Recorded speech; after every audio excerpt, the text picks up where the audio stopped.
జననం దివ్యమంగళం అయోధ్య నగరంలో ఆనందఘనం రామ రామ జననం దివ్యమంగళం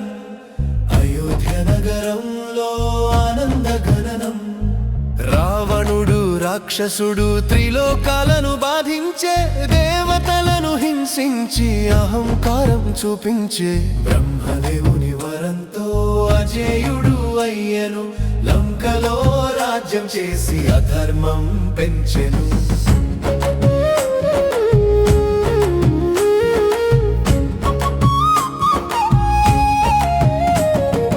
దేవతలందరూ కలిసి బ్రహ్మదేవుని కలిసిరి రావణుని బాధ చెప్పి రక్షణ కోరిరి బ్రహ్మదేవుడు చెప్పెను విష్ణుమూర్తిని కలవండి విష్ణుమూర్తి చెప్పెను నేను భూమికి వస్తాను మానవ రూపంలో జన్మించి రావణుని సంహరిస్తాను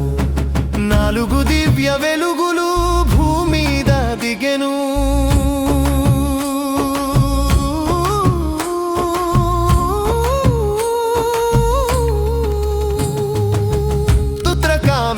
యాగం ఋషులు చేసిరి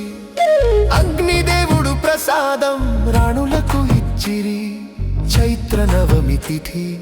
పునర్వసు నక్షత్రం రాముడు భరుడు లక్ష్మణ శత్రుఘ్నుడు జన్మించెను